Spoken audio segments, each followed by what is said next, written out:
بسم الله الرحمن الرحيم. ومن أحسن قولا ممن دعا إلى الله وعمل صالحا وقال إنني من المسلمين. ولئن سألتهم من خلق السماوات والأرض ليقولن الله قل أفرأيتم ما تدعون من دون الله إن أرادني الله بضر هل هن كاشفات ضره أو أرادني برحمة هل هن ممسكات رحمته قل حسبي الله عليه يتوكل المتوكلون. السلام عليكم ورحمة الله وبركاته. إن الحمد لله نحمده ونستعينه ونستغفره ونعوذ بالله من شرور أنفسنا ومن سيئات أعمالنا من يهده الله فلا مضل له ومن يضلله فلا هادي له وأشهد أن لا إله إلا الله وحده لا شريك له وأشهد أن محمدا عبده ورسوله صلى الله تعالى عليه وعلى آله وصحبه وسلم تسليما كثيرا. يا أيها الذين آمنوا اتقوا الله حق تقاته ولا تموتن إلا وأنتم مسلمون. يا أيها الناس اتقوا ربكم الذي خلقكم من نفس واحدة وخلق منها زوجها وبث منهما رجالا كثيرا ونساء واتقوا الله الذي تساءلون به والأرحام إن الله كان عليكم رقيبا. يا أيها الذين آمنوا اتقوا الله وقولوا قولا سديدا يصلح لكم أعمالكم ويغفر لكم ذنوبكم ومن يطع الله ورسوله فقد فاز فوزا عظيما. أما بعد فإن خير الحديث كتاب الله وخير الهدي هدي محمد صلى الله عليه وسلم وشر الأمور محدثاتها وكل محدثة بدعة وكل بدعة ضلالة وكل ضلالة في النار. أعوذ بالله من الشيطان الرجيم. بسم الله الرحمن الرحيم. ولئن سألتهم من خلق السماوات والأرض ليقولن الله قل أفرأيتم ما تدعون من دون الله إن أرادني الله بضر هل هن كاشفات ضره أو أرادني برحمة هل هن ممسكات رحمته قل حسبي الله عليه يتوكل المتوكلون. মহান আল্লাহর সমস্ত প্রশংসা যে আল্লাহ পাক রব্বুল আলামিন আমাদেরকে সৃষ্টি করেছেন, আসমান জমিন সৃষ্টি করেছেন, সমস্ত কিছুর সৃষ্টিকর্তা একমাত্র আল্লাহ পাক রব্বুল আলামিন। সমস্ত ইবাদত বন্দেগী সুতরাং তারই হওয়া উচিত। যিনি সৃষ্টিকর্তা, যিনি সমস্ত নিয়ামতের দানকারী, সমস্ত ইবাদত তার জন্য একমাত্র হওয়া আবশ্যক। আল্লাহ পাক এই উদ্দেশ্যে আমাদেরকে সৃষ্টি করেছেন। যার কোনো অংশীদার নেই, যেমন সৃষ্টিতে তেমনি তার ইবাদত বন্দেগীতেও যেন কোন রকমের শিরক না থাকে। এই হচ্ছে আল্লাহ পাক রব্বুল আলমিনের রুবুবিয়াত, প্রভুত্বের তৌহিদের দাবি, যে তিনি যখন এক ও একক, তার সৃষ্টির ক্ষেত্রে, তার আমলের ক্ষেত্রে, তার কাজের ক্ষেত্রে, তেমনি ইবাদত বন্দেগীও হবে একমাত্র আল্লাহ পাক রব্বুল আলমিনের জন্য। আর আল্লাহ পাক রব্বুল আলমিনের সাথে শিরক করা হচ্ছে সবচেয়ে বড় অপরাধ। সে বড় শিরক হোক আর ছোট শিরক হোক, ছোট শিরক হলেও সেটি কাবিরা গুনাহ এবং বড় কাবিরা গুনাহ। অনেকে মনে করে যে ছোট শিরক মানে হয়তো ছোট গুনাহ, না, ছোট শিরক মানে বড় কাবিরা গুনাহ। যদি আল্লাহ পাক রব্বুল আলমিনের ইবাদত সুন্দরভাবে প্রতিষ্ঠিত করতে হয়, তাহলে শিরক থেকে নিজের আকীদা, বিশ্বাসকে, কাজকর্মকে, আমলকে মুক্ত করতে হবে। যদি শিরক থাকে আকীদায় অথবা আমলে সামান্যতম, তাহলে কোনো ইবাদত বন্দেগী আল্লাহ পাক রব্বুল আলামিনের দরবারে কবুল হবে না। দরুদ ও সালাম নাযিল হোক প্রিয় নবী মুহাম্মদ রাসূলুল্লাহ সাল্লাল্লাহু আলাইহি ওয়াসাল্লামের প্রতি, যিনি সমস্ত শিরকের লুকায়িত প্রকাশ্য রাস্তাগুলি বন্ধ করে দিয়েছেন, সতর্ক করেছেন শিরক থেকে, এবং তাওহীদকে তিনি প্রতিষ্ঠা করার জন্য 23 বছরের জিন্দেগি কি আল্লাহর রাস্তায় তিনি উৎসর্গ করেছেন। আল্লাহুম্মা সাল্লি আলাইহি আল্লাহুম্মা বারিক আলাইহি। যেসব শিরক আমাদের সমাজে ছড়িয়ে আছে, আর সেসব শিরকের সাথে কোনো ইবাদত বন্দেগী কবুল হয় না। সেসবের একটি অন্যতম শিরক হচ্ছে তাবিজ ব্যবহার করা, এবং এই তাবিজের সাথে আনুষঙ্গিক আরো যেসব বিষয়গুলি আছে, বালা পরা, আত্মরক্ষার জন্য, হেফাজতের জন্য, যেন বালা মুসিবত না চলে আসে, অথবা বালা মুসিবত চলে এসেছে তো সেটা দূর করার জন্য, অথবা তাগা সুতা বাঁধা, কালো সুতা সাদা সুতা যাই হোক, বাঁধা হাতে, শরীরে, কোমরে ইত্যাদি, এই ধরনের যেসব বিষয়গুলি রয়েছে এগুলি শিরকের অন্তর্ভুক্ত। এসব বিষয় সম্পর্কে আজকে আপনাদের সামনে আলোচনা রাখব। আল্লাহ পাক রব্বুল আলামিন একমাত্র সৃষ্টিকর্তা, এ কথা এমনকি মুশরিকরাও স্বীকার করত। মহান আল্লাহ ইরশাদ করছেন সূরা জুমারের আয়াত নম্বর 38-এ, ওয়ালা ইন সাআলতাহুম মান খালাকাস সামাওয়াতি ওয়াল আরদ, হে নবী আপনি যদি তাদেরকে জিজ্ঞাসা করেন, মানে মুশরিকদেরকে জিজ্ঞাসা করেন, মক্কার আরবের মুশরিকদেরকে, যারা আল্লাহ পাকের ইবাদত বন্দেগীতে শিরক করত, তারাও সৃষ্টিকর্তা আসমান জমিনের মানুষের আল্লাহকে মনে করত। আল্লাহ পাক ইরশাদ করেছেন যে তাদেরকে যদি জিজ্ঞাসা করো মান খালাকাস সামাওয়াতি ওয়াল আরদ, আসমানগুলিকে কে সৃষ্টি করেছে, জমিনকে কে সৃষ্টি করেছে, তারা উত্তরে বলবে লা ইয়াকুলুন আল্লাহ, অবশ্যই আল্লাহ, আল্লাহ সৃষ্টি করেছে। তাহলে সৃষ্টিকর্তা ওরাও মানত, তারপরেও তাদেরকে আল্লাহ পাক রব্বুল আলামিন মুশরিক বলে আখ্যায়িত করেছেন, কাফির বলে আখ্যায়িত করেছেন। আল্লাহ পাক তাদেরকে সম্বোধন করেছেন কুল ইয়া আইয়ুহাল কাফিরুন বলে। গরম আমাকে বেশি লাগছে না আপনাদের লাগছে? ওই পিছনের এটা এসিটা ছেড়ে দেন তো একটু।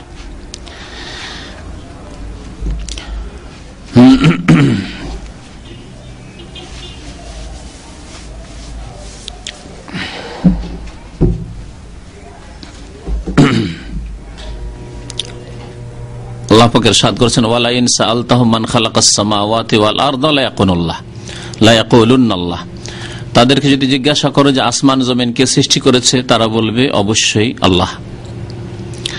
তাহলে আল্লাহকে তারা সৃষ্টিকর্তা মনে করা সত্ত্বেও তারা বলতো না যে লাতু জামানাত, যেসব দেবী দেবতা রয়েছে এরা আমাদেরকে সৃষ্টি করেছে, অথবা এরা আসমান জমিন সৃষ্টি করেছে, এরা পাহাড় পর্বত সৃষ্টি করেছে, কথা বলতো না। তাহলে সৃষ্টিকর্তা আল্লাহকে মানত। তারপর আল্লাহ পাক তাদেরকে মুশরিক কাফের বলে আখ্যায়িত করেছেন। আল্লাহ বলেছেন ইন্নামাল মুশরিকুনা নাজাস, মুশরিক অপবিত্র, তাদের সম্পর্কে আল্লাহ পাক বলেছেন।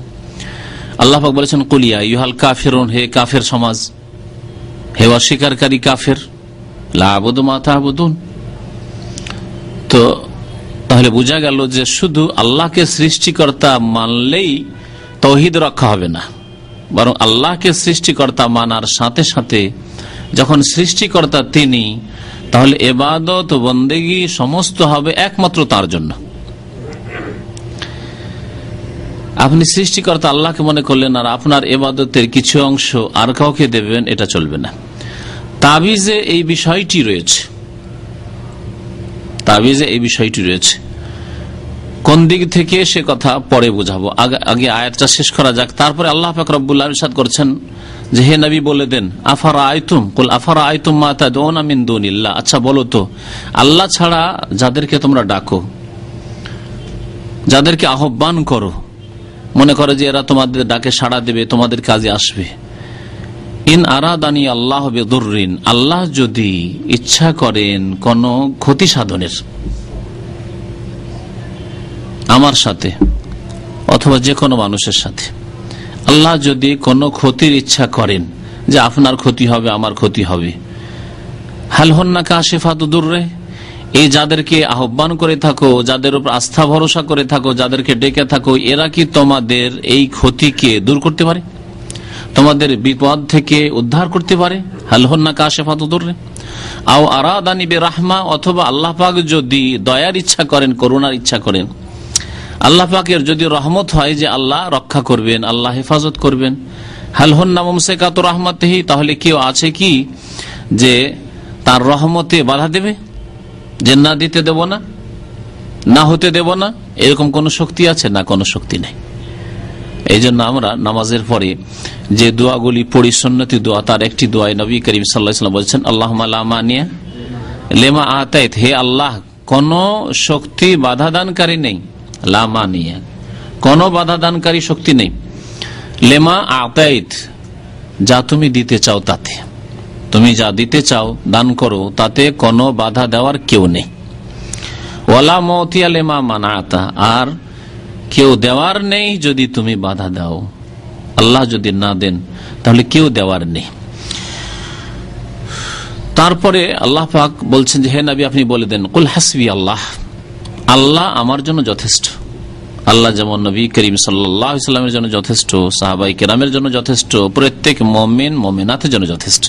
কুল হাসবি আল্লাহ, এই দোয়া আল্লাহ পাক রব্বুল আলামিন কোরআনে কারীমের বেশ অনেকগুলি আয়াতে আমাদেরকে শিখিয়েছেন। এক বচন দিয়ে কখনো হাসবি আল্লাহ, অথবা বহু বচন দিয়ে জামা দিয়ে হাসবুন আল্লাহ, ওয়াকালু হাসবুন আল্লাহ ওয়া নি'মাল ওয়াকিল, আল্লাহ আমাদের জন্য যথেষ্ট, অথবা হাসবি আল্লাহ, আল্লাহ আমার জন্য যথেষ্ট, হাসবি আল্লাহ। এই আম্বিয়া কেরামের দোয়া, আল্লাহ আমার জন্য যথেষ্ট। আল্লাহ আমার জন্য যথেষ্ট এ কথা বলা মানে আল্লাহ পাক রব্বুল আলামিনের ওপর পুরোপুরি আস্থা রাখা, ভরসা রাখা। আল্লাহ ছাড়া অন্যের কারো উপর ভরসা নেই আপনার। তাবিজের ক্ষেত্রে হাদিস আসছে এবং আলোচনা আরো বিস্তারিত আসছে। আস্থা যেই ব্যক্তি তাবিজ রাখে, শরীরে গলায় রাখুক, আর কোমরে রাখুক, আর হাতেই রাখুক, অথবা বাড়িতে রাখুক, গাড়িতে রাখুক, গাছে রাখুক, আর জমি জায়গায় রাখুক, তাদের পুরোপুরি আস্থা থাকে তাবিজের উপর। তাবিজ আছে সুতরাং কোন জিন স্পর্শ করতে পারবে না, জিন ধরতে পারবে না। তাবিজ আছে সুতরাং জিন থাকতে পারবে না, থাকলে পালাইতেই হবে। আল্লাহ শিখাচ্ছেন কুল হাসবি আল্লাহ, হে নবী বলুন আল্লাহ আমার জন্য যথেষ্ট। আর আপনার আস্থা ভরসা যদি অন্যের উপর হয়, অন্য বস্তু হোক অথবা ব্যক্তির ওপর হোক, জীবিতের ওপর হোক আর মৃতের ওপর হোক, তাহলে এটি তাওহীদের পরিপন্থী বিষয়, তাওহীদ বিরোধী বিষয়। এটি হচ্ছে শিরকের রাস্তা। আলাইহি ফালিয়াতাওয়াক্কালিল মুতাওয়াক্কিলুন, আল্লাহর ওপরই ভরসা, যারা ভরসাকারী আল্লাহর উপর, তারা আল্লাহর উপর ভরসা রাখে, আল্লাহর উপরই তারা ভরসা রাখে। তো এই তাবিজ সম্পর্কে আলোচনা এই জন্য জরুরি যে আমাদের সমাজে তাবিজের রোগ এত ছড়িয়ে আছে এবং এটি একটি ব্যবসা এবং পেশায় পরিণত হয়েছে। ব্যবসা পেশায় যদি পরিণত নাও হয় তবুও তাবিজ শরীয়তে জায়েজ নয়, তাবিজ শরীয়তে জায়েজ নয়। এই তাবিজ সম্পর্কে বেশ কিছু হাদিস রয়েছে, নবী করিম সাল্লাল্লাহু আলাইহি সাল্লাম থেকে বেশ কিছু হাদিস রয়েছে, যে হাদিসগুলো আপনাদেরকে শোনাবো এবং তাবিজের হুকুম তার দ্বারা স্পষ্ট হবে। তাবিজ সম্পর্কে কোরআনে কারিমে স্পষ্ট যদি নাও থাকে, অনেকে এই প্রশ্নগুলি করে যে কোরআনে কারিমে আছে কিনা। কোরআনে কারিমে বহু মাসলা মাসাইল নেই। কোরআনে কারিমে যদি কোনো মাসলা মাসাইল না থাকে তার মানে এই নয় যে সেটা আপনি করতে পারবেন। আর কোরআনে কারিমে আছে সেই জন্যই মানবেন, আর কোরআনে না থাকলে মানবেন না, কখনো মুসলমান হতে পারবেন না। নবী করিম সাল্লাল্লাহু আলাইহি ওয়াসাল্লাম ওই হাদিসে, যে হাদিসে বলেছেন যে তারাকতু ফিকুম আমরাইন, তোমাদের মাঝে একটি ছেড়ে যাচ্ছি, দুইটি বস্তু ছেড়ে যাচ্ছি। আমরাইন, দুইটি বিষয়, দুইটি বস্তু ছেড়ে যাচ্ছি। লান তাদিল্লু মা তামাসসাকতুম বিহিমা, অতদিন তোমরা পথভ্রষ্ট হবে না যতদিন পর্যন্ত তোমরা তা মজবুত করে ধারণ করে থাকবে। একটি হচ্ছে কিতাব আল্লাহ, আল্লাহর কিতাব আল কোরআন, আর সুন্নতি, আর নবী করিম সাল্লাল্লাহু আলাইহি ওয়াসাল্লাম সুন্নত। নবী সাল্লাল্লাহু আলাইহি ওয়াসাল্লাম বলেছেন আমার সুন্নত, মানে হাদিস। সুন্নত মানে ওই ফিকার মাসলা যেগুলি ফরজ ওয়াজিবের বিপরীত সুন্নত সেটি না। সুন্নত মানে যা নবী সাল্লাল্লাহু আলাইহি ওয়াসাল্লাম বলেছেন, নবী করিম সাল্লাল্লাহু আলাইহি ওয়াসাল্লাম করেছেন, অথবা নবী সাল্লাল্লাহু আলাইহি ওয়াসাল্লাম স্বীকৃতি দিয়েছেন, হ্যাঁ তার অনুমোদন রয়েছে, তার সামনে করা হয়েছে, তিনি নীরব থেকেছেন। এই তিন শ্রেণীর যতগুলি বিষয় নবী করিম সাল্লাল্লাহু আলাইহি ওয়াসাল্লাম থেকে প্রমাণিত। নবী সাল্লাল্লাহু আলাইহি ওয়াসাল্লাম যা বলেছেন তাও হাদিস, নবী সাল্লাল্লাহু আলাইহি ওয়াসাল্লাম যা করেছেন তাও হাদিস। নবী করিম সাল্লাল্লাহু আলাইহি ওয়াসাল্লামের সামনে সাহাবীরা করেছেন, তিনি নীরব থেকেছেন, বাধা দেননি, তার সামনে করা হয়েছে, হয়তো তিনি করেননি, তিনি বলেননি, কিন্তু চুপ থেকেছেন, তাও হাদিস। কারণ শরীয়ত তার উপর নাযিল হয়েছে। যদি শরীয়তে তা নাজায়েজ হতো তাহলে তিনি নীরব থাকতেন না, অন্যের ওপর নাজায়েজের উপর কখনো নীরব থাকতেন না, সেই জন্য সেগুলিও হাদিস। তো এই হচ্ছে সুন্নতের অর্থ। হাদিসের ভাষায় যখনই সুন্নত বলা হবে এই অর্থে ধরবেন। আর ফিকার ভাষায় সুন্নত মানে সেটা ফরজও নয়, ওয়াজিবও নয়, আর মুবাহ মানে জায়েজও নয়, জায়েজের ওপরে সুন্নত আর ফরজের নিচে। অনেকের কাছে ফিকাহ আর হাদিসের পরিভাষাগুলি একাকার হয়ে যায়, তারপরে সুন্নত মানে মনে কাছে সুন্নত কাজগুলি। হাদিসের ভাষায় আল্লাহ যা ফরজ করেছেন তাও নবীর আদর্শ, নবীর তরিকা, নবী সাল্লাল্লাহু আলাইহি ওয়াসাল্লাম করেছেন অথবা বলেছেন। আর যেগুলি সুন্নতের পর্যায়ে ফিকার ভাষায় সেগুলি নবী সাল্লাল্লাহু আলাইহি ওয়াসাল্লাম করেছেন অথবা বলেছেন, সেগুলি সুন্নাত। ফামান রাগিবা আন সুন্নতি, সুতরাং আমার সুন্নত থেকে কেউ যদি বিমুখ হয়, ফালাইসা মিন্নি, আমার উম্মতের অন্তর্ভুক্ত নয়। এই সুন্নত মানে এই না যে সুন্নত মানে ফিকার সুন্নত আর ফরজগুলো নাই। নবী করিম সাল্লাল্লাহু আলাইহি ওয়াসাল্লাম থেকে যা প্রমাণিত, নবীর যা আদর্শ, নবীর আদর্শ থেকে কেউ যদি বিমুখ হয় তাহলে সে নবীর উম্মতের অন্তর্ভুক্ত থাকবে না। যদি এমন বিষয় ছেড়ে দেয় যাতে ইসলাম চলে যায় তাহলে মোটেই থাকবে না। আর যদি এমন বিষয় ছাড়ে যাতে মোটেই পুরোপুরি ইসলাম তো চলে যায় না কিন্তু ইসলামের ক্ষতি হয়, সেই ব্যক্তি বেশ কিছু অংশ ইসলাম থেকে নিজের বের করে ফেললো অথবা ইসলামের ছেড়ে দিল, গুনাহগার হলো। যাই হোক, আসল বিষয় হচ্ছে তাবিজের বিষয়। বলছিলাম যে কোরআনে কারিমে না থাকলে মানব না, এই বিষয়টি হচ্ছে কুফরি বিষয়। আহলে কোরআন একটি বিদাতি দল বেরিয়েছে, বরং বিদাতি শুধু বললে হবে না, বরং তারা কুফরি করেছে। এই দল পাকিস্তান থেকে প্রথম বের হয়, তারপরে ভারত হয়ে বাংলাদেশও ইদানিং ঢুকেছে। আমার কাছে খবর আসছে ওদের বক্তব্য করার জন্য। তারা বলছে কোরআন আছে মানি, তাহলে কোরআনে 5 ওয়াক্ত নামাজ স্পষ্ট নেই, কোরআনে আগে রুকু না আগে সিজদা তা নেই, আছে কোরআনে কারিমে কোথাও নেই।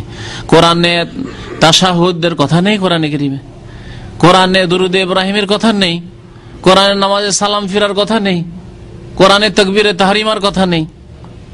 আচ্ছা, আকিমুস সালাহ, আন্নাল্লাযিনা ফি সালাতিহিম খাশিউন, নামাজের হেফাজত করা ইত্যাদি, হাফিজু আলাস সালাওয়াত। তো কোরআনে কারিমে না থাকলে তাহলে আমাদেরকে দেখতে হবে নবী করিম সাল্লাল্লাহু আলাইহি ওয়াসাল্লামের হাদিসে। কোরআনে কারিমে নেই, হাদিসে দেখতে হবে। হাদিসে যা বলা হয়েছে তাই নিতে হবে। ওমা আতাকুমুর রাসূল ফাখুযুহু, আল্লাহ পাক রব্বুল আলামিন ইরশাদ করেছেন তোমাদেরকে রাসূল সাল্লাল্লাহু আলাইহি ওয়াসাল্লাম যা দেন তা তোমরা গ্রহণ করো। কোরআনের আকারে দেন তা গ্রহণ করো, হাদিসের আকারে দেন তা তোমরা গ্রহণ করো। নবী করিম সাল্লাল্লাহু আলাইহি ওয়াসাল্লাম যদি নিষেধ করে থাকেন তাহলে তা আরো স্পষ্ট নিষেধ হয়ে গেল। কিন্তু যদি না থাকে নবী সাল্লাল্লাহু আলাইহি ওয়াসাল্লাম আদর্শে আর সেটাকে দিন হিসাবে, ধর্ম হিসাবে পালন করে, তারও অবকাশ নেই। একথা বলতে পারে না, নিষেধ তো নেই। ইবাদত বন্দেগীর ক্ষেত্রে প্রমাণ থাকতে হবে। সুতরাং তাবিজের বিষয়টি ওই রকমই, প্রথম দেখতে হবে কোরআনে কারিমে তাবিজে হ্যাঁও নেই নাও নেই।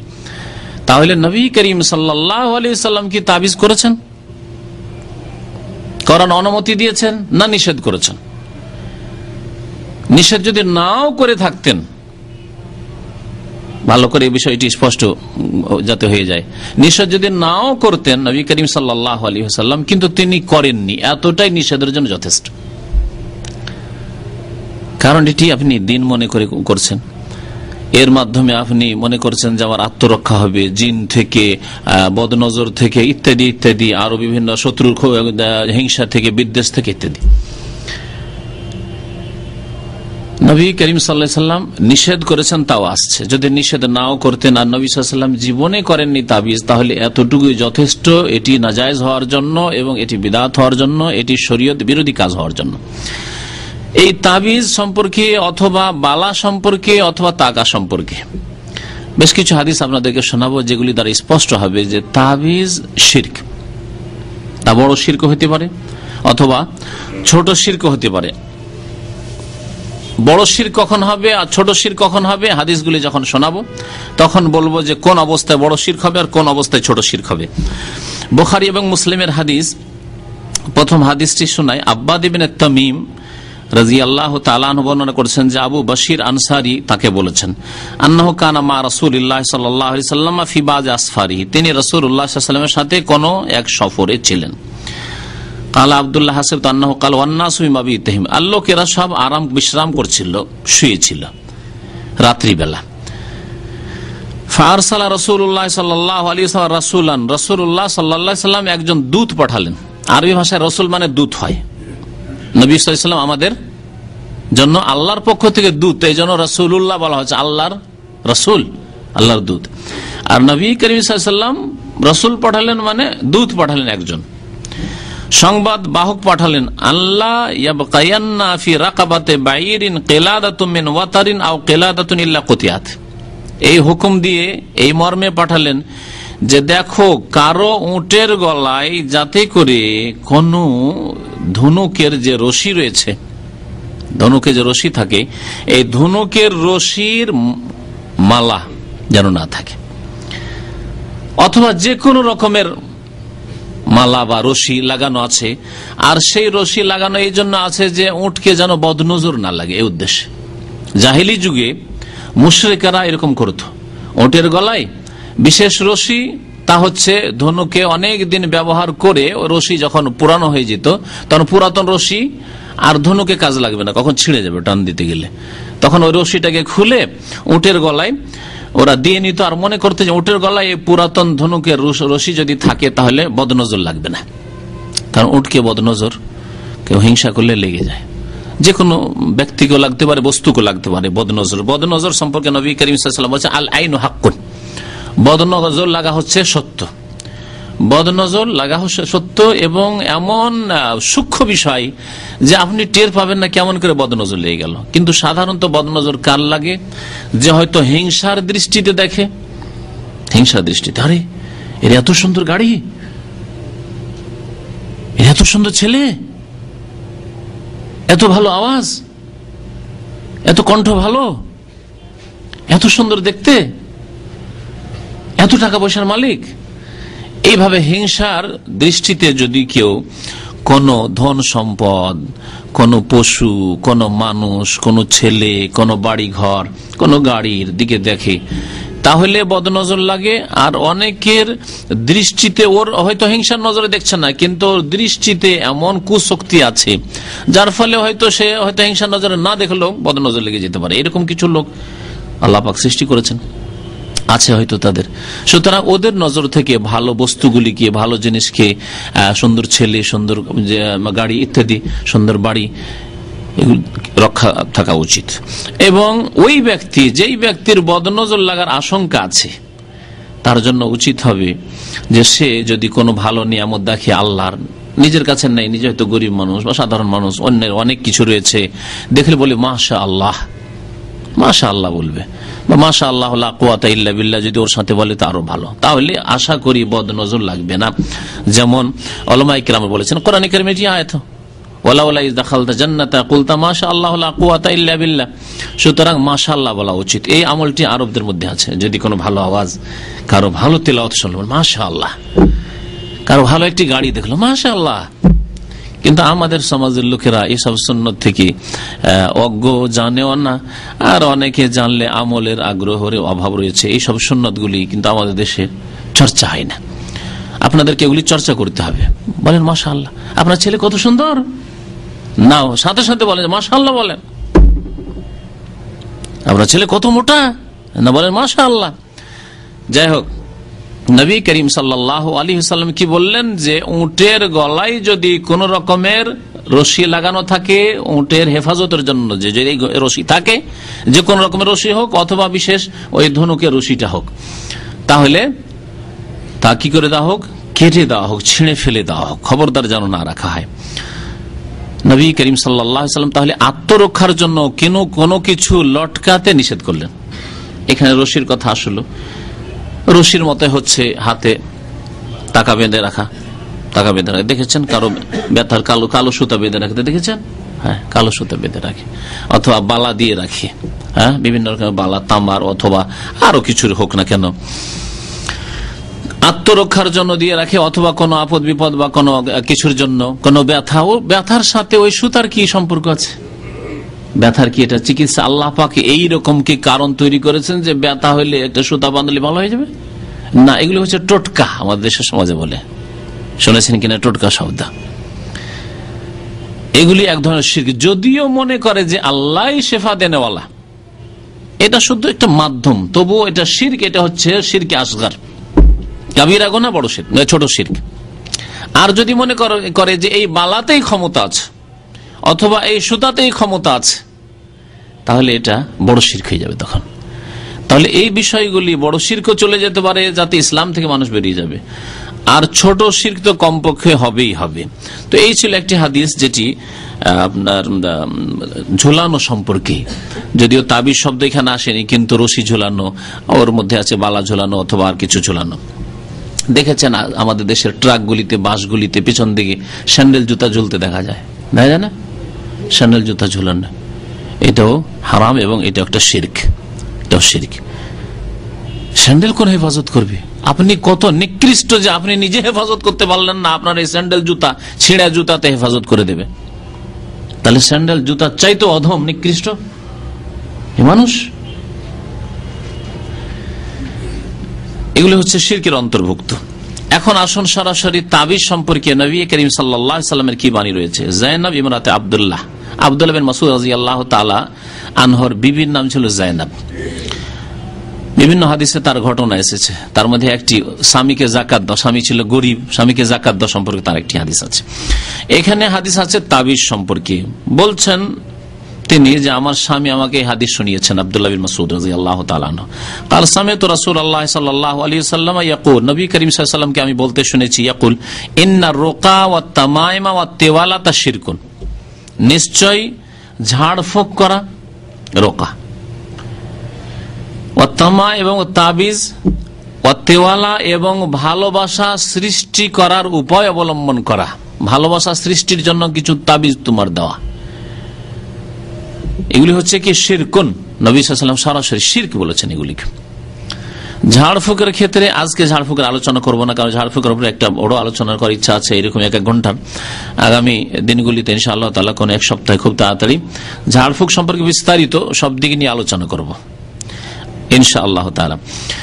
তো ঝাড়ফুঁক সম্পর্কে এতটুকু জেনে রাখেন, কারণ এখানে যেহেতু হাদিসে এসছে, এই হাদিসে বলা হচ্ছে ঝাড়ফুঁক শিরক, কিন্তু অন্য হাদিসে রয়েছে নবী করিম সাল্লাল্লাহু আলাইহি ওয়াসাল্লামকে এক সাহাবী বললেন যে ইয়া রাসূলুল্লাহ, আমরা তো জাহেলি যুগে ফুঁক ফাঁক দিতাম আর দম করতাম আর ভালো হয়ে যেত, তো কিছু বলতাম এইরকম শব্দ আর বলে ঝাড়ফুঁক করতাম।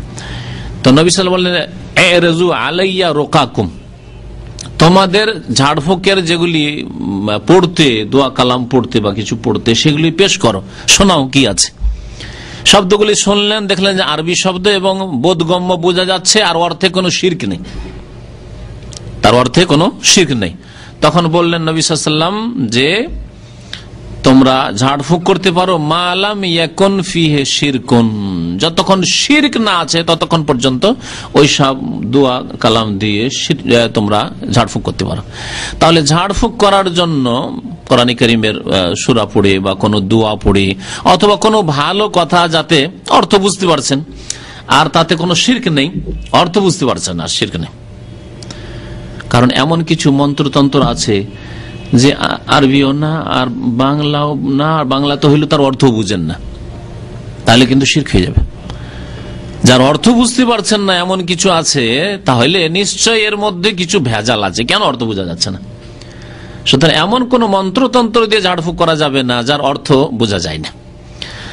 তাহলে ঝাড়ফুঁকের ক্ষেত্রে দুই ভাগে বিভক্ত ঝাড়ফুঁক। তাবিজ সম্পর্কে দুই ভাগে বিভক্ত নয় যে তাবিজ জায়েজ আছে না জায়েজ আছে না, এই ক্ষেত্রে কারণ আরো হাদিস আসছে, ওখানে তাবিজ সম্পর্কে কোনো পার্থক্য করা হয়নি। আর ঝাড়ফুঁক সম্পর্কে বলা হয়েছে যদি শিরক না থাকে তোমরা ফুঁক দিতে পারো। তারপর নবী করিম সাল্লাল্লাহু আলাইহি ওয়াসাল্লামের উপর সূরা নাস ফালাক নাযিল হয়েছে, যখন তাকে ইহুদি জাদু করেছিল ফুঁক দেওয়ার জন্য, দম করার জন্য। তাহলে কোরআনী আয়াত দিয়ে, কোরআনী সূরা দিয়ে দম করা সুন্নাত দ্বারা প্রমাণিত। তামাইম হচ্ছে তাবিজ। তাবিজ আমরা যে ব্যবহার করি, আউয়াজা ইউআউযু তাবিজান, তাবিজ আরবি শব্দ। তাবিজ মানে কাউকে স্মরণে রাখা, স্মরণ মানে পানাহাতে রাখা, আশ্রয়ে রাখা। কার আশ্রয় রাখবেন? রাখতে হবে আল্লাহর আশ্রয়। কুল আউযু বিরাব্বিল ফালাক বা বিরাব্বিন নাস, হ্যাঁ, আউযু বিল্লাহি মিনাশ শাইতানির রাজিম, আল্লাহর শরণ নিচ্ছি বা আল্লাহর আশ্রয় নিচ্ছি। কিন্তু এখানে তাবিজ ওই যে ওর মধ্যে কিছু ঢুকা আছে, সে গাছের ডাল আর জড় শেকড়ি হোক, আর তাতে কিছু দুয়া টুয়া লিখাই হোক বা মন্ত্রতন্ত্র লিখা হোক বা শিরকি কোনো কালাম হোক, ওর আশ্রয় যেন রাখা হচ্ছে ওই ব্যক্তিকে, যেই ব্যক্তির গায়ে ঝুলিয়ে দেওয়া হচ্ছে তাবিজ। এই জন্য তাবিজের নাম তাবিজ। আর ভালোবাসা সৃষ্টিকারী তাবিজ তা হচ্ছে যে নাজায়েজ অবৈধভাবে যে ভালোবাসা সৃষ্টি করা, ভালোবাসা সৃষ্টির জন্য যেসব উপায় শরীয়ত সম্মত বলা হয়েছে। ভালোবাসা জন্মানোর জন্য বেশি বেশি সালাম দেন, সালাম দিলে ভালোবাসা জন্মায়, নবী সাল্লাল্লাহু আলাইহি ওয়াসাল্লাম বলেছেন।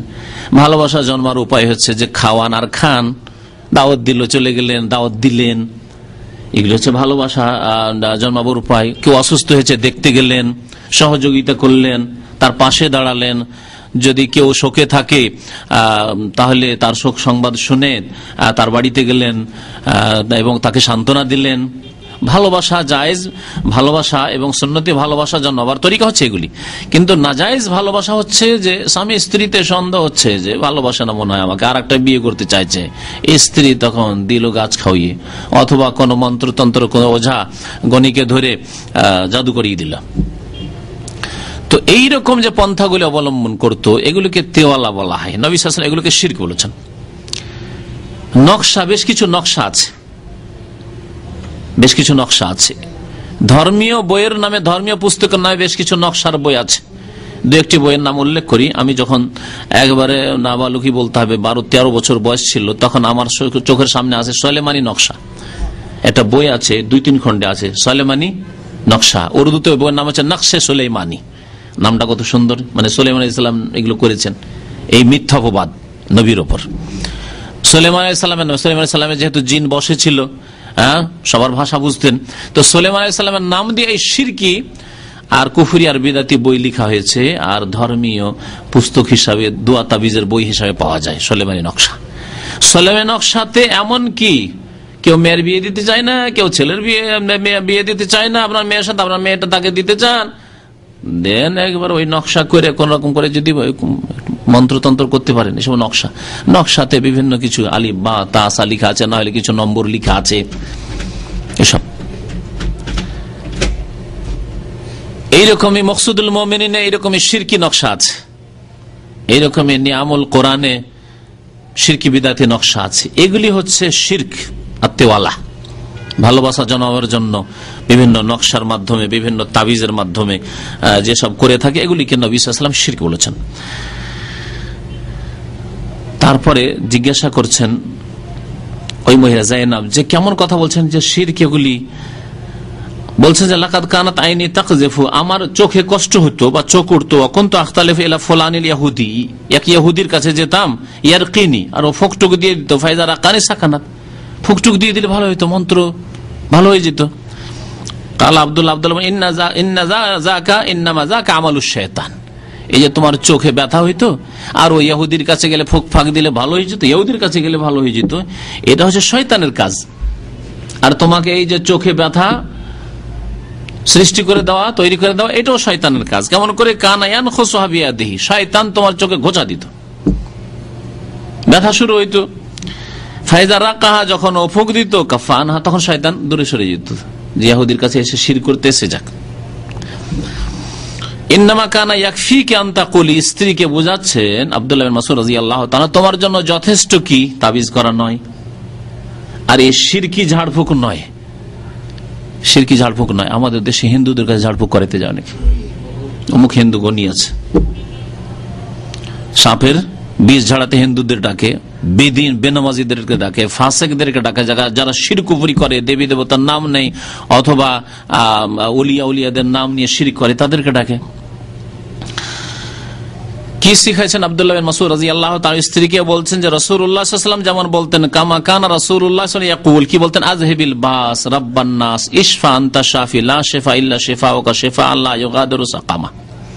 এই দোয়া, আযহিবিল বাস, ব্যাধি দূর করো আল্লাহ, হে রাব্বান নাস, হে মানুষের রব, ইশফি, আল্লাহ তুমি শেফা দাও, আরোগ্য দান করো, আনতা শাফি, তুমি আরোগ্য দানকারী, লা শিফা ইল্লা শিফাউকা, তোমার আরোগ্য ছাড়া আর কোনো আরোগ্য নেই। শিফা আল্লাহ ইউগাদিরু সাকামা, আল্লাহ এমন আরোগ্য দান করো যে তারপর কোনো ব্যাধি যেন আমার শরীরে না থেকে যায়। এই দোয়া করেন, বা আমার ছেলের শরীরে না থেকে যায়, আমার স্বামীর শরীরে না থেকে যায়। আযহিবিল বাস রাব্বান নাস ইশফা আনতা শাফি লা শিফা ইল্লা শিফাউকা শিফা আল্লাহ ইউগাদিরু সাকামা। আবু দাউদের হাদিস, হাদিসটি সহিহ। মুসনাদ আহমদেও হাদিস রয়েছে, ইবনে মাজাহতেও রয়েছে হাদিসটি। আরেকটি হাদিস শোনেন তাবিজ সম্পর্কে, উকবা বিন আমির রাদিয়াল্লাহু তাআলা আনহু বর্ণনা করছেন আন্না রাসূলুল্লাহ সাল্লাল্লাহু আলাইহি ওয়াসাল্লাম আকবালা ইলাইহি রাহাতুন, নবী সাল্লাল্লাহু আলাইহি ওয়াসাল্লামের কাছে 10 জন মানুষ ইসলাম গ্রহণ করার জন্য আসলো, নতুন মুসলমান হওয়ার জন্য আসলো। ফাবায়া তিসআতান ওয়া আমসাকা আন ওয়াহিদ, 9 জনের সাথে একের পর এক পরস্পর বায়াত করলেন নবী সাল্লাল্লাহু আলাইহি ওয়াসাল্লাম, মানে ইসলামের কলিমা পড়ালেন, আশহাদু আল্লা ইলাহা ইল্লাল্লাহ ওয়া আশহাদু আন্না মুহাম্মাদান আবদুহু ওয়া রাসূলুহু ওয়া মুহাম্মাদুর রাসূলুল্লাহ, এবং হাতে হাত দিয়ে বায়াত করলেন। ইসলামের বায়াত শরীয়তে রয়েছে, বায়াত নেই পীর মুরিদের বায়াত ইসলামে নেই। এই পীরতন্ত্রে যেহেতু পরে জন্মেছে, সুতরাং এই পীরতন্ত্রের বায়াত নেই পীর মুরিদের বায়াত।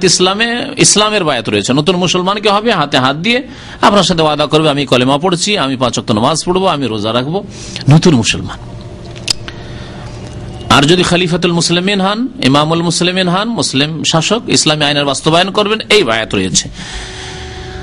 নবী করিম সাল্লাল্লাহু আলাইহি ওয়াসাল্লাম 9 জনের সাথে তো বায়াত নিলেন এবং কলেমা পড়ালেন। ও আমসাকান ওয়াহিদ, একজন লোক যখন আসলো রাসূলুল্লাহ সাল্লাল্লাহু আলাইহি ওয়াসাল্লাম তার সাথে বায়াত করলেন না। ফাকালু ইয়া রাসূলুল্লাহ, সাহাবারা বলেন হে আল্লাহর রাসূল সাল্লাল্লাহু আলাইহি ওয়াসাল্লাম বায়াতা তিসআতান, 9 জনের সাথে বায়াত করলেন, তাদেরকে কলেমা পড়ালেন, মুসলমান করলেন। ওয়া তারাকতা হাযা, এই লোকটিকে ছেড়ে দিলেন কেন? কালা ইন্না আলাইহি তামিমাতান, কারণ এর শরীরে তাবিজ আছে। আগের হাদিসে ছিল জামা, বহু বচনের শব্দ, আত-তামাইম, ইন্নার রুকা আত-তামাইম, আর এটি হচ্ছে এক বচন, শিরক বলা হয়েছে। আর এখানে বলা হয়েছে ইন্না আলাইহি তামিমাতান, এর শরীরে তাবিজ আছে। ফাদখালা ইয়াদাহু, রাসূলুল্লাহ সাল্লাল্লাহু আলাইহি ওয়াসাল্লাম কাপড়ের নিচে হাত দিলেন আর দিয়ে হাত থেকে বের করলেন। ফাকাতাহা, এবং সেটাকে ছিঁড়ে ফেলে দিলেন। ফাবায়াহু, তারপরে বায়াত করলেন, তাবিজ ছিঁড়ে ফেলে বায়াত করলেন। ওয়াকাল, এবং তার সাথে সাথে বললেন মান আল্লাকা তামিমাতান ফাকাদ আশরাকা, যে ব্যক্তি তাবিজ লটকাবে সেই ব্যক্তি শিরক করবে। সে শিরক করল, তাবিজ যে ঝুলাবে সে শিরক করবে। মুসনাদে আহমদের হাদিস। বলেছিলাম আপনাদেরকে যে এই শিরক বড় শিরক হবে না ছোট শিরক হবে, তাই না? এখন এর ব্যাখ্যা শুনে বড় শিরক হবে না ছোট শিরক হবে, তার নিয়তের উপর নির্ভর করছে, তার নিয়তের উপর নির্ভর করছে। এটা একটা দিক। আর একটা দিক যে ওই তাবিজের মধ্যে যা আছে তার উপর নির্ভর করছে। আপনি যেই তাবিজ আল্লাহ না করে ব্যবহার করেন, কোন ভাই যদি তাবিজ ব্যবহার করে, ওই তাবিজের মধ্যে যদি শিরকিয়া কথা থাকে, যেমন আছে জিন শয়তানের নাম, ফরিয়াদ, ফেরেশতাদের কাছে ফরিয়াদ, অথবা মাদাদ ইয়া রাসূলুল্লাহ, রাসূলের কাছে ফরিয়াদ, অথবা ইয়া গাউসুল আজম জিলানি, ইয়া খাজা চিশতি, ইয়া আলী, ইয়া হুসাইন, ইয়া হাসান। আর এগুলো কাল্পনিক কথা নয়। এখানে একটি ঘটনা খুব সংক্ষেপে বলে দিচ্ছি। গোপালগঞ্জের এক ভাই এখানে আছে, তার আপন ভাই, এটা বড় তাবিজ, এখানে 2-3টে তাবিজ, কোমরে তাবিজ, আর খুব পেরেশান থাকতো। তাকে নাকি জাদু করা হয়েছে। 5-7 বছর আগের ঘটনা, এখানে দামামের ঘটনা। নিয়ে গেলাম এক সৌদি, এখানে ঝাড়ফুঁক করে, তার কাছে আলী শাহরি তার নাম, এখানে বড় তার বাকালা আছে, বাকালাতে নিয়ে গেলাম শিকর কাছে। চট করে হাত দিয়েছে, এখানে তাবিজ পেয়েছে। আর কি তাবিজ আছে, তাবিজগুলো সব বের করো। বলছে যে এই তাবিজ আমাকে আমাদের গোপালগঞ্জের বড় হুজুর দিয়েছে, সবচেয়ে বড় হুজুর, বড় মাদ্রাসার হুজুর দিয়েছে। সাথে সাথে ভাঙলো আমার সামনে, ভেঙে দেখলাম আমি নিজে পড়ে কাগজগুলি, ছাপা কাগজ। আজকাল তো আর ওই মেহনত করে লিখে না, আগে লিখতো, এখন ছাপাই পাওয়া যায়, তাই না? ছাপা তাবিজ পাওয়া যায়। এই ছাপা তাবিজে লেখা আছে ইয়া আলী, ইয়া হুসাইন, ইয়া হাসান, ইয়া জিলানি, এইসব শিরকিয়া কথা লেখা আছে। তাহলে এইরকম যদি শিরকি কথা লিখা থাকে, আল্লাহ ছাড়া অন্যের নাম লেখা থাকে, ইয়া বলে, হে বলে, হে বলে, যে এরা উদ্ধার করবে, ফেরেশতার নাম হোক, আর রসুলের নাম হোক, আর কোন ওলির নাম হোক, আর কোন জিনের নাম হোক, আর কোন শয়তানের নাম হোক, আর ভালোর নাম হোক, আর মন্দর নাম হোক, তাহলে ওই তাবিজ হবে কি? বড় শিরক হবে, বড় শিরক হবে। আর বড় শিরক হবে আর একটি অবস্থায়, সেটা বলে দিই।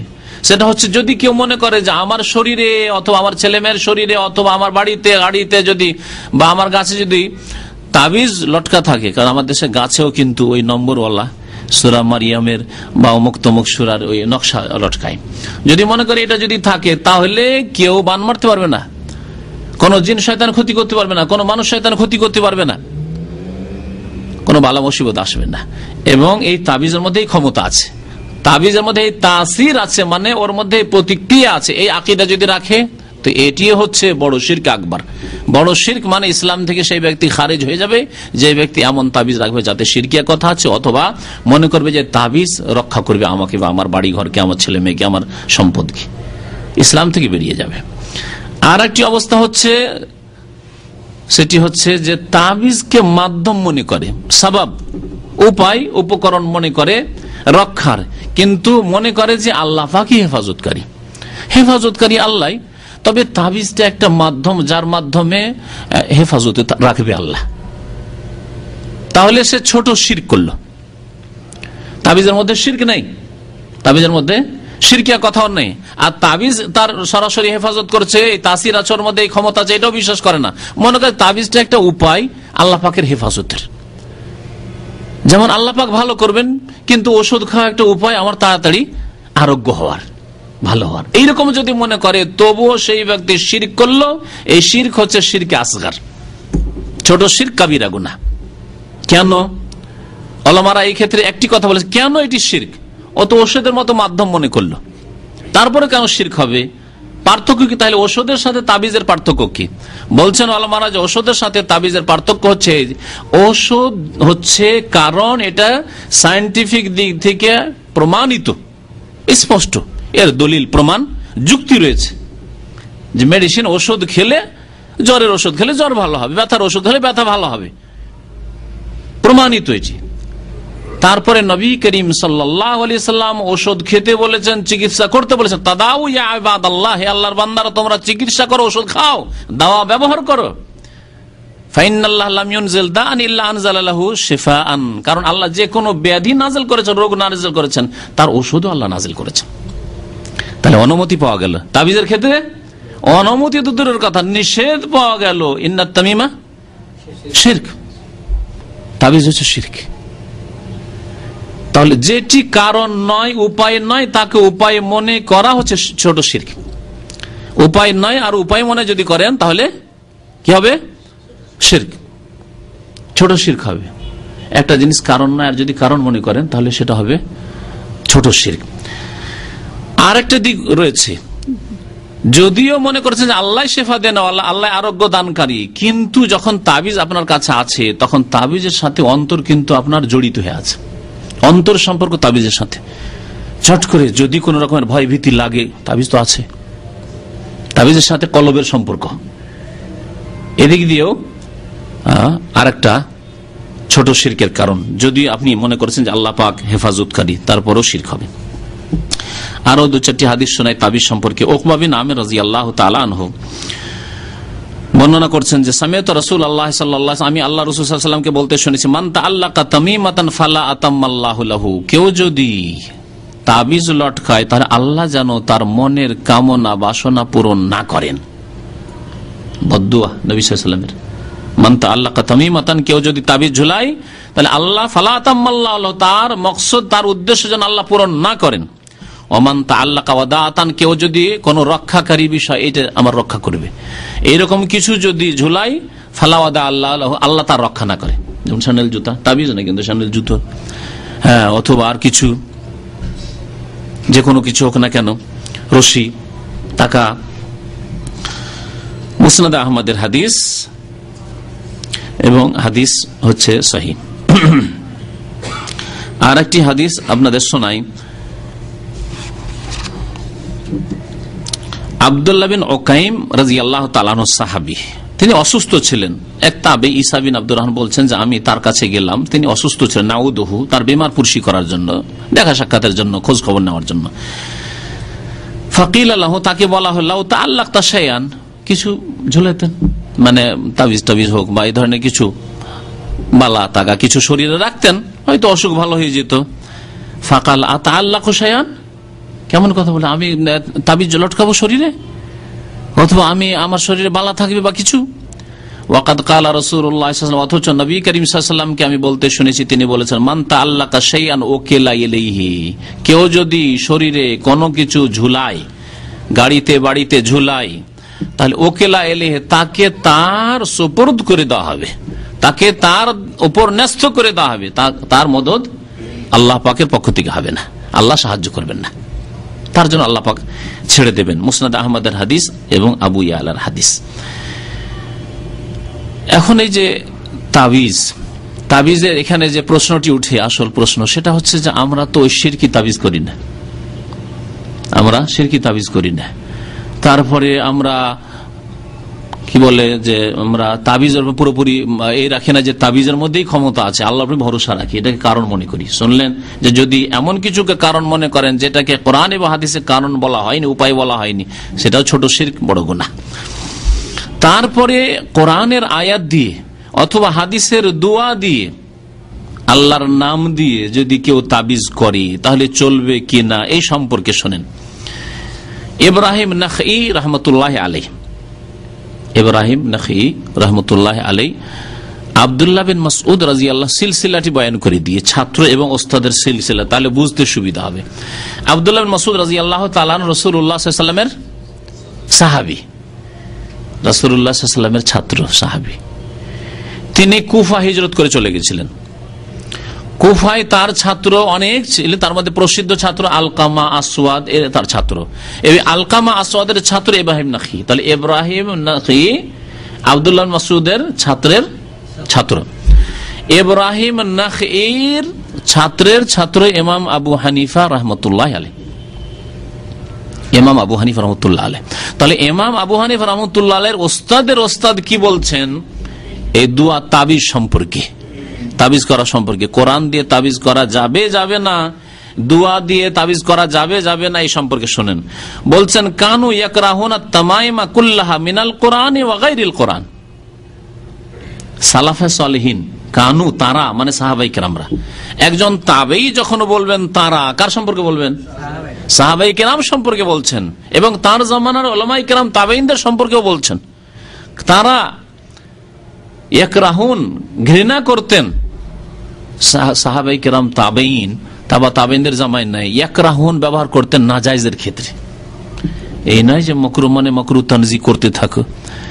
এজন্য ফিকহের কিতাবে আছে মাকরুহ শুধু যদি বলা হয় মাকরুহ তাহরিম মানে হারাম নাজায়েজ, আর স্পষ্ট যদি মাকরুহ তানজি মানে হালকা ঘৃণিত শুধু, তাহলে মাকরুহ তানজি স্পষ্ট বলে দেবে। এটা হচ্ছে হানাফি ফিকহের মাসলা।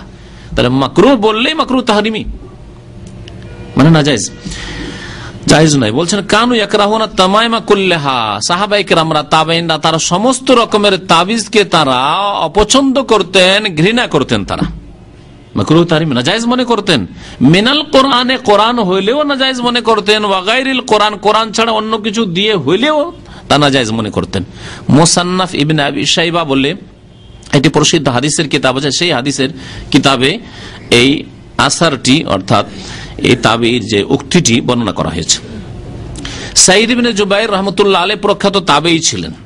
তিনি বলছেন মান কাতা তামিমাতান মিন ইনসানিন, কোন ব্যক্তি যদি কোন ব্যক্তির শরীর থেকে, কোন মানুষের শরীর থেকে যদি একটা তাবিজকে ছিঁড়ে ফেলে, দেখলেন যে কোন সাথী বন্ধু কোন মুসলমানের গায়ে একটা তাবিজ আছে, গলায় কোমরে যেখানেই থাক না কেন হাতে তাবিজ আছে, যদি ছিঁড়ে ফেলে দেন, আপনি খুলে ফেলে দেন, কানা কাইদলে রাকাবাতিন, তাহলে একজন কৃতদাস গোলাম স্বাধীন করার সমান নেকি পাবে। গোলাম আজাদ করলে যে নেকি রয়েছে, বড় নেকি রয়েছে, কারণ আল্লাহ পাক কাউকে গোলাম কৃতদাস অবস্থায় দেখতে চান না। এজন্য বিভিন্ন পন্থায় কাফারার ক্ষেত্রে গোলাম আজাদ করতে বলেছেন, যাতে করে মানুষ আজাদ হয়ে স্বাধীন হয়ে আল্লাহ পাকের ইবাদতবন্দি করতে পারে। তাহলে সাহাবায়ে কেরামরা অধিকাংশই তাবেঈনরা তারা কি করতেন, এই তাবিজ কোরআনের হোক আর কোরআন ছাড়া অন্য কিছু দিয়ে হোক, সমস্ত তাবিজকে তারা নাজায়েজ মনে করতেন। কেন নাজায়েজ মনে করতেন? আর এটি ঠিক। তাদের মধ্যে অন্যতম হচ্ছেন ইব্রাহিম নাখঈর ওস্তাদের ওস্তাদ আব্দুল্লাহ বিন মাসউদ রাদিয়াল্লাহু তাআলা আনহু, আব্দুল্লাহ বিন আব্বাস রাদিয়াল্লাহু তাআলা আনহু, আর অনেক সাহাবায়ে কেরামরা। তার চারটি কারণ বয়ান করা হয়েছে। কোরআন দিয়েও তাবিজ চলবে না। কেন চলবে না? কারণ রোগ এখানে। আমাদের দেশের যারা তাবিজ করে অথবা তাবিজ নেই, তারা মনে করে কোরআন দিয়ে তাবিজ করছি অথবা দোয়া দিয়ে তাবিজ করছি, হাদিসের দোয়া দিয়ে তাবিজ করছি। কেন চলবে না? কেন চলবে না এর চারটি কারণ আপনাদের সামনে উল্লেখ করে দিয়ে। প্রথম কথা, নবী করিম সাল্লাল্লাহু আলাইহি ওয়াসাল্লামের নিষেধাজ্ঞা ব্যাপক। তিনি বলেননি যে কোরআন দিয়ে করিও আর কোরআন ছাড়া অন্য দিয়ে করিও না, যার অর্থ বুঝবে না করিও না, আর যার অর্থ বুঝবে কোরআন দোয়া দিয়ে যদি হয় করিও, কথা বলেননি। লে উমুমুন নাহি, তার নিষেধাজ্ঞা হচ্ছে আম, ব্যাপক। সবগুলি নিষেধ করেছেন, এবং এমন কোন দলিল নাই যে খাস করে নেবেন যে না কোরআন দিয়ে চলতে পারে। নবী সাল্লাল্লাহু আলাইহি ওয়াসাল্লাম করেননি, করতে বলেননি। 2 নম্বর কারণ হচ্ছে যে এই রাস্তা বন্ধ করতে হবে, সতর্কতামূলক এই তাবিজের রাস্তা বন্ধ করতে হবে। কারণ যারা তাবিজের ব্যবসায়ী বা তাবিজ করে বা তাবিজ নেই, এদের জন্য তাবিজের দরজা যদি খোলা থাকে, শুধু কোরআনী বা দুয়ার তাবিজ নেবে না, তার নামে অনেক শিরকি তাবিজ চলবে। যেমন এই ঘটনা বয়ান করলাম, বললো যে আমাদের বড় মৌলানা তাবিজ দিয়েছে, আমাদের হুজুর গোপালগঞ্জে তাবিজ দিয়েছে, কিন্তু তাবিজে লেখা আছে শিরকি আলী, ইয়া হুসেন, ইয়া জিলানি, এসব লেখা আছে। কোরআন হাদিসের তাবিজের নামে কত বড় বড় শিরক আর কুফরি লেখা আছে। আল্লাহ ছাড়া অন্যের কাছে দোহাই পড়া হয়েছে বা অন্যের মদত চাওয়া হয়েছে। সুতরাং এই শিরকের রাস্তাকে বন্ধ করে দিতে হবে, দ্বিতীয় কারণ। তৃতীয় কারণ হচ্ছে যে কোরআনের দ্বারা যদি তাবিজ করা যায়, কোরআনী সূরা দিয়ে অথবা কোন দোয়া দিয়ে, হাদিসের দোয়া দিয়ে তাবিজ করা যায়, তাহলে আল্লাহর কালামের, কোরআনে কারীমের, আল্লাহর নামের, নবী সাল্লাল্লাহু আলাইহি ওয়াসাল্লাম হাদিসের দোয়ার অবমাননা করা হইল, মানহানি, তাওহীন করা হইল।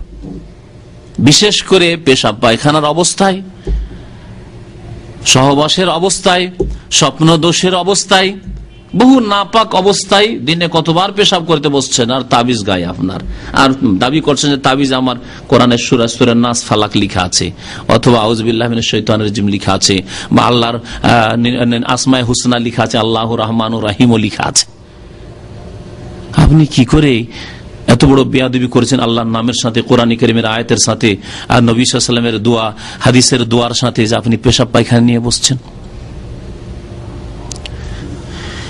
3 নম্বর কারণ। 4 নম্বর কারণ হচ্ছে যে নবী করিম সাল্লাল্লাহু আলাইহি সাল্লাম নিজেও দম করেছেন, ঝাড়ফুঁক করেছেন, আর তাকেও ঝাড়ফুঁক করা হয়েছে, অর্থাৎ নিজে ফুঁক দিয়ে, নিজের শরীরে ফুঁক দিয়েছেন।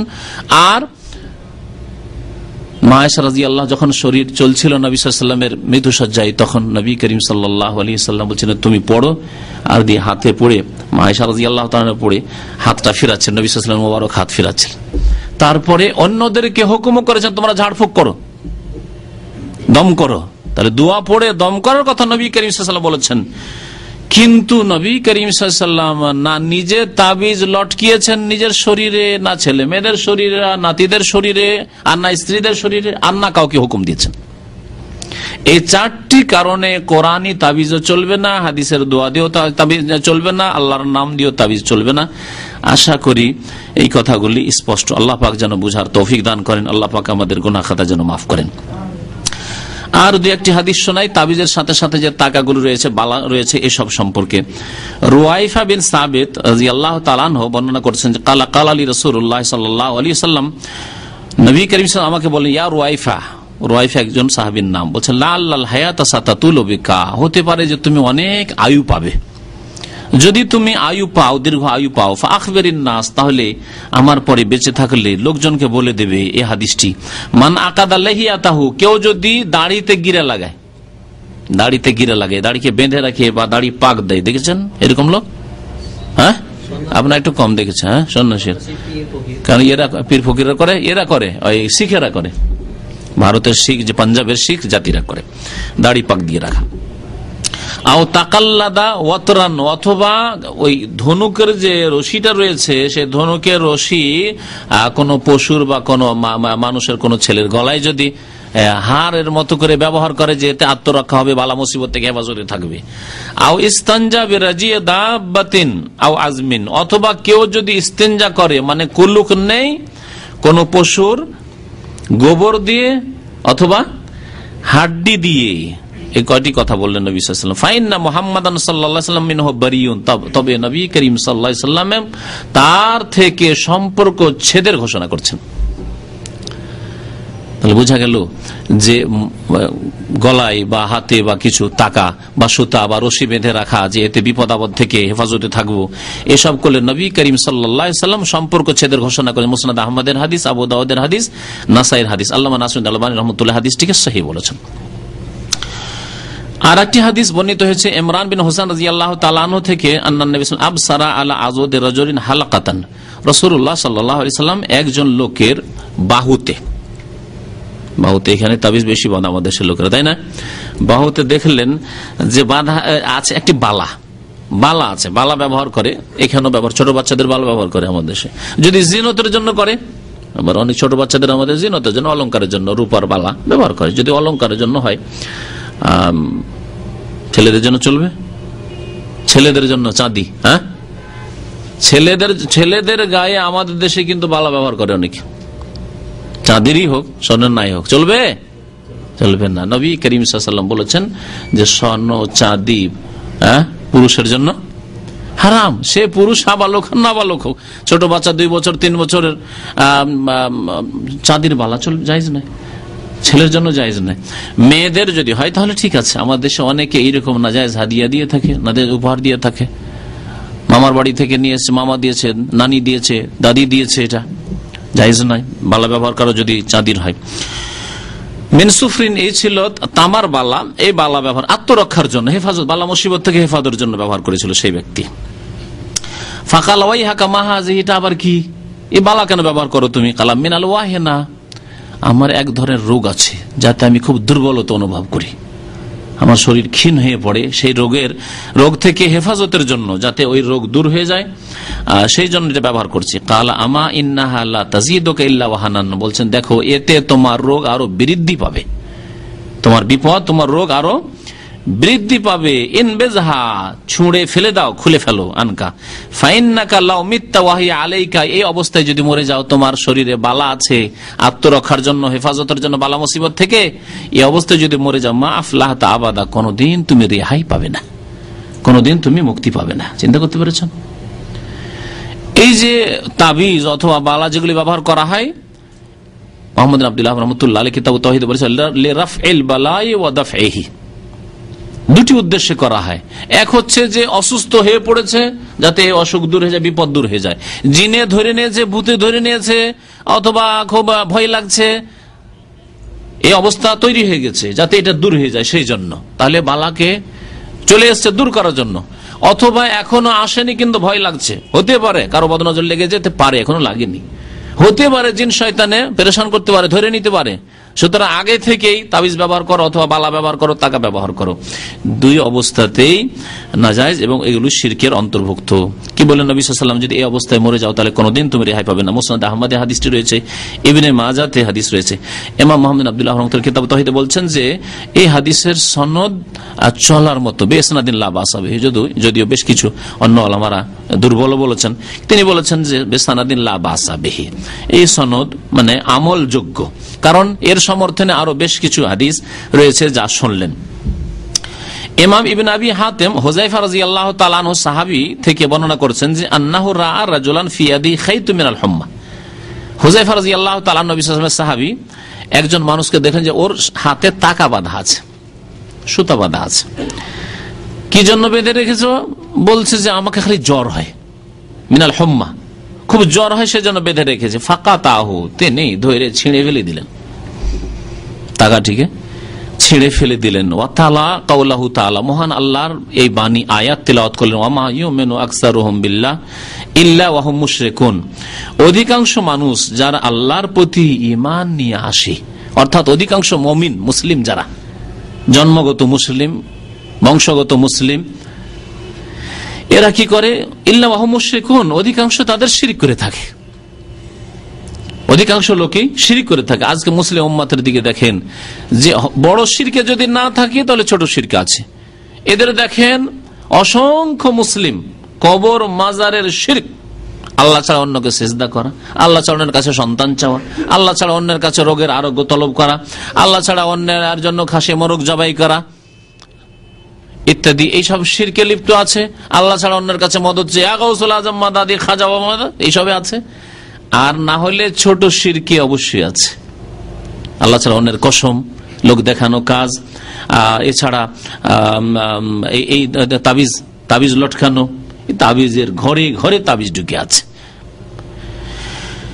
তো এই আয়াত তিনি পেশ করলেন যে অধিকাংশ মুমিন যারা মুমিন হওয়ার দাবি করে, ওমা ইউমিনু আকসারুহুম বিল্লাহ ইল্লা হুম মুশরিকুন, তারা অধিকাংশই শিরক করে থাকে। অধিকাংশ লোক মুসলিম হওয়া সত্ত্বেও শিরক করে মরবে, যার ফলে জাহান্নামের ইন্ধন হবে। এই ছিল দলিল হুযায়ফা রাদিয়াল্লাহু তাআলা। তাহলে সাহাবায়ে কেরামগণ তারা বড় শিরকের দলিলগুলিকে ছোট শিরকের ক্ষেত্রে পেশ করতেন। একটা সুতা বেঁধেছে, সে আল্লাহর উপর ভরসা রাখে যে আল্লাহ ভালো করবে, কিন্তু সুতায় মাধ্যম, এটি ছোট শিরক। ছোট শিরকের ক্ষেত্রে বড় শিরকের আয়াত পেশ করে তারা নিষেধ করতেন যে ছোট শিরক হোক আর বড় শিরক হোক আল্লাহ পাক রব্বুল আলামিনের কাছে চরম অপরাধ, সুতরাং এইরকম শিরকি কাজ তোমরা করবে না। শেষখানে আলোচনা শেষে আর একটি কথা বলবো, ইমাম ইবনে তাইমিয়া রাহমাতুল্লাহ আলাইহি কথাটিকে বিস্তারিত উল্লেখ করেছেন। আমাদের দেশের মানুষের একটি অজুহাত আর যে যদি তাবিজ নাজাইজি হবে তাহলে তাবিজে ফায়দা হয়, যে ফায়দা হচ্ছে দেখতে পাচ্ছি। ইমাম ইবনে তাইমিয়া রাহমাতুল্লাহ বলছেন যে কোন জিনিসে ফায়দা হলে উপকার হলেই যে জায়েজ হবে না, এটা মাপকাঠি নয় শরীয়তের। বরং একটা জিনিসে ফায়দা আছে আর ক্ষতি বেশি আছে তখন ওটাকে হারাম করা হয়েছে। আল্লাহ পাক মদের ক্ষেত্রে কথা বয়ান করেছেন, জুয়াতে ফায়দা নেই, অনেকে জিতছে, লটারি জিতলো, ফায়দা হইলো। হ্যাঁ, এরকম মদে আল্লাহ বলছেন মানাফে, ওতে কিছু ফায়দাও আছে, কিন্তু ওয়াইসমুহুমা আকবারু মিন নাফি, ওর গুনাহ ওর ফায়দার চাইতে অনেক বেশি। তাবিজে যদি ফায়দা থাকে কিছু, এরকম যে কোনো হারাম কাজ ধরে নেন, যে কোনো হারাম কাজ তাতে কিছু না কিছু ফায়দা আছে, ফায়দার চাইতে ক্ষতির দিক বেশি, সেই জন্য আল্লাহ পাক তা হারাম করেছেন। অবাধ মেলামেশা, অবৈধ সম্পর্ক, আরে বিয়ে শাদী করে এত দায়িত্ব নেব না, হালকাতে কাজ হয়ে যাচ্ছে। পশ্চিমা সভ্যতা, হ্যাঁ, লিভ টুগেদার, একসাথে থাকলে হলো, যতদিন ইচ্ছা হইলো, বেশি দায়িত্ব নিতে হইলো না, যতদিন থাকলো সম্পর্ক, ও একদিন খাওয়াই আমি একদিন খাওয়াই, পশ্চিমা সভ্যতায়। তাই বলে কি জায়েজ হয়ে যাবে? কারণ এর ক্ষতি অনেক বেশি। এইরকমই ইবাদত বন্দির ক্ষেত্রে তিনি বলছেন, ইবাদত বন্দির ক্ষেত্রে অনেক ইবাদত বন্দি আছে, কষ্ট লাগে কিন্তু তাতে ফায়দা বেশি, সেজন্য ইবাদত করতে হবে। গুনার কাজগুলিতে ফায়দা আছে কিছু, কিন্তু তার চাইতে ক্ষতি বেশি, সেজন্য আল্লাহ হারাম করেছেন। আর ইবাদত বন্দেগীতে কষ্ট আছে, কিন্তু কষ্ট থাকলে কষ্টের চাইতে বেশি ফায়দা আছে, এই জন্য সেগুলি করতে হবে।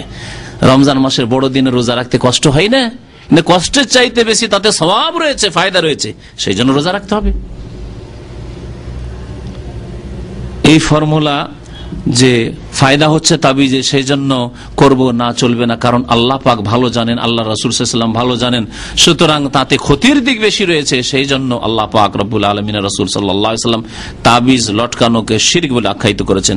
আল্লাহ পাক এসব বোঝার জন্য তৌফিক দান করেন, আমাদেরকে বড় শিরক থেকে, ছোট শিরক থেকে, সমস্ত রকমের শিরক থেকে আল্লাহ পাক আমাদেরকে বেঁচে থাকার জন্য তৌফিক দান করেন। আল্লাহ পাক আমাদের গুনাহ খাতা যেন মাফ করে দেন। আমিন ইয়া রাব্বাল আলামিন। সাল্লাল্লাহু আলা নবিয়িনা মুহাম্মদ ওয়া আলা আলিহি ওয়া সাহবিহি আজমাইন।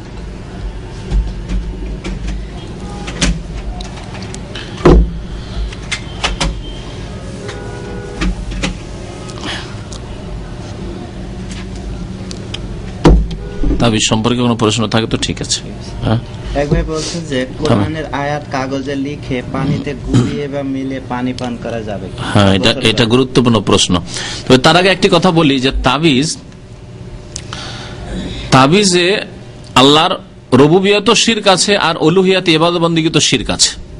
তাওহীদে রুবুবিয়ত শিরক হয় আর তাওহীদে উলুহিয়াত শিরক হয়, দুটোতেই শিরক হয়। তাওহীদ যে তিন প্রকার, দুটোতে দুই রকম শিরক হয়। রুবুবিয়তে প্রভুত্বে কেমন করে শিরক, তাবিজে যে তাসির নেই, ক্ষমতা নেই, সেই ক্ষমতা মনে করলেন যে এটা কারণ, এটাতে ফায়দা হবে। তাহলে আল্লাহ পাক যাতে ফায়দার কথা বলেননি, রসুল বলেননি, সেটা ফায়দা মনে করছেন, এটা হচ্ছে আল্লাহর প্রভুত্বে রুবুবিয়তে শিরক। আর অন্তর আপনার ঝুঁকে আছে তাবিজের দিকে, আল্লাহর দিকে পুরোপুরি ঝুঁকে থাকতে হইতো, আল্লাহর উপর আস্থা থাকতো, ভরসা, আল্লাহ ফালিয়াতাওয়াক্কালিল মুমিনুন হইতো। কিন্তু না, আপনার অনেকটাই ভরসা তাবিজের ওপর, এই দিক দিয়ে ভরসা যেহেতু ইবাদত, আপনার এই ইবাদতের শিরক মওজুদ আছে। তাহলে দুই রকমের শিরক পাওয়া যায় এই তাবিজে। আর যে প্রশ্ন আমাদের ভাই করেছেন সেটা হচ্ছে যে কোরআনের আয়াতকে কাগজে লিখে সেটা পানিতে ডুবিয়ে ধুয়ে খাওয়ানো কেমন, এর কোনো দলিল নেই, এর জায়েজ হওয়ার কোনো দলিল নেই। তবে ইবনে তাইমিয়া রাহমাতুল্লাহ আলাইহি সম্ভবত লিখেছেন যে যদি এতে কাগজে তিনি লিখেননি, তিনি লিখেছেন যে কাগজে সম্ভবত অথবা যে কোনো কিছুতে লিখার কথা তিনি বলেছেন যে লিখে ওটাকে ধুয়ে যদি খায় তো কোরআনে কারীমের বরকত রয়েছে, তাতে ফায়দা হতে পারে, তিনি লিখেছেন। কিন্তু সাহাবায়ে কেরাম তাবেঈন থেকে এমন কোনো দলিল নেই, সুতরাং সেগুলো থেকে বেঁচে থাকাই ভালো। মুসলিম জিনদেরও কি বিকল্প ভালো ব্যবস্থা আছে, ফোঁক দেওয়া। ওই দোয়া যে আয়াতটা লিখছেন সেই আয়াতটা পড়ে ফোঁক দেন। এখানে একটা আছে আজহেবিল বাস, এই দোয়াটা কয়বার করে পড়তে হবে এরকম কোনো আছে? এমন কিছু নাই, বারবার পড়তে থাকেন, বারবার পড়তে থাকেন। আরেকটি দোয়া আছে 7 বার পড়ার কথা, আসআলুল্লাহ আল আযীম রাব্বাল আরশিল আযীম আইয়াশফিয়াক। কোন রোগী ব্যক্তি যদি থাকে তাহলে তার সামনে পড়েন বারবার করে, 7 বার করে, ওইটাতে আছে। জি, আল্লাহ ভালো করে। কোনটা? ইসলামিক সংগঠনের আমিরের সাথে বায়াত করা যাবে? হ্যাঁ, ভাই জিজ্ঞাসা করেছেন যে কোন ইসলামী সংগঠন আমিরের সাথে বায়াত করা যাবে কিনা। না, এটিও বিদাতি রাস্তা।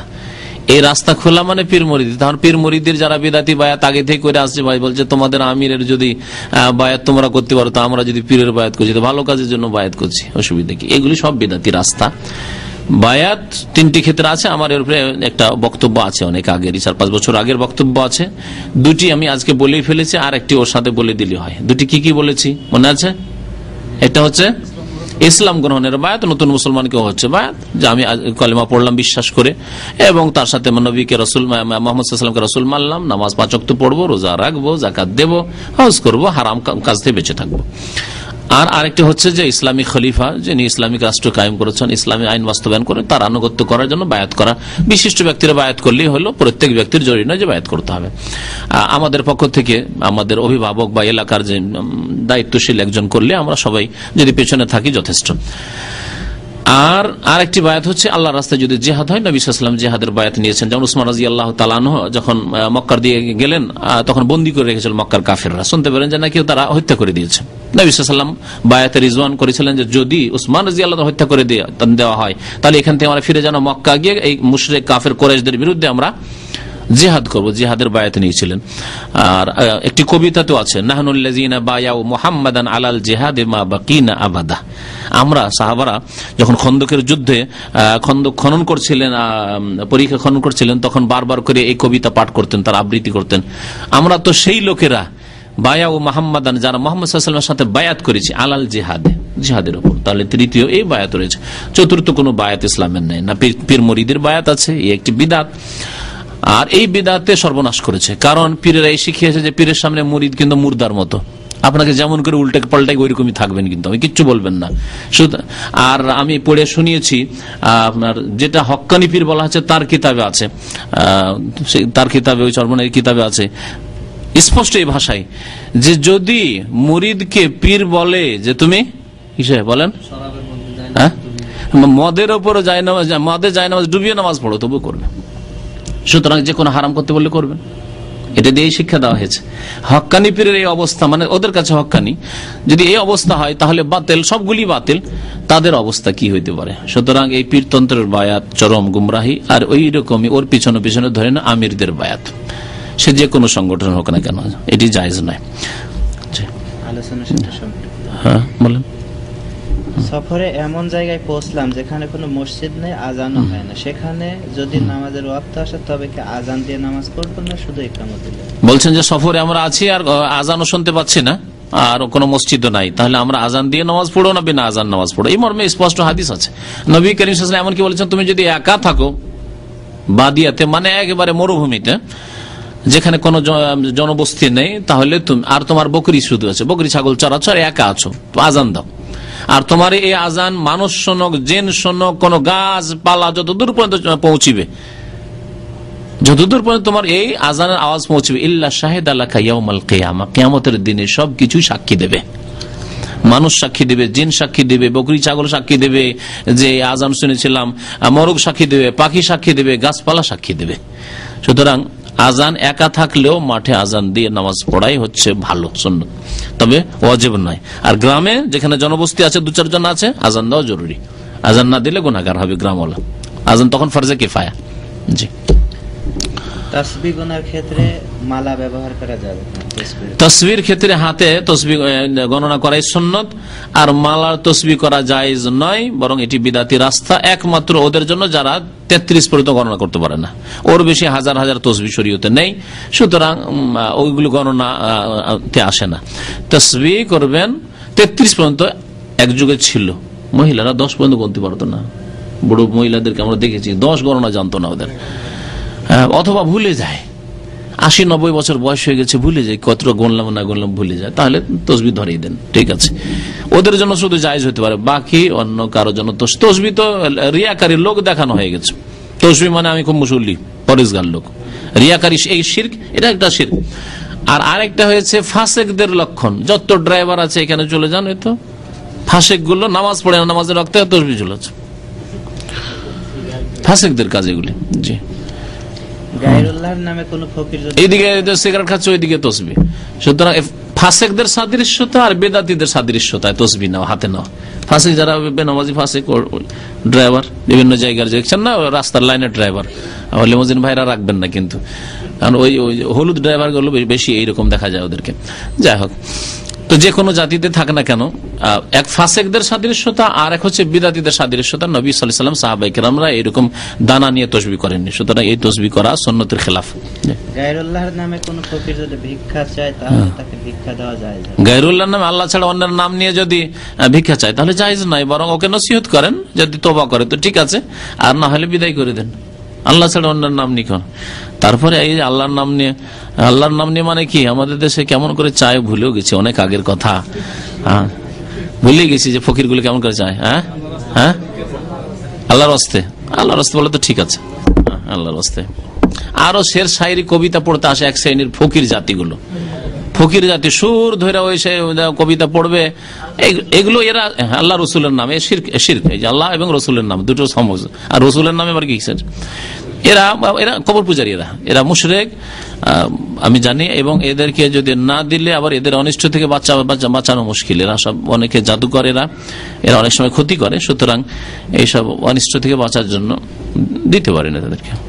কিন্তু যদি পারেন যে আপনার বাল বাচ্চা ছেলেরা কেউ এদের সামনে যাবে না, বাচ্চাদেরকে যেতে দেবেন না, তো এটাই ভালো।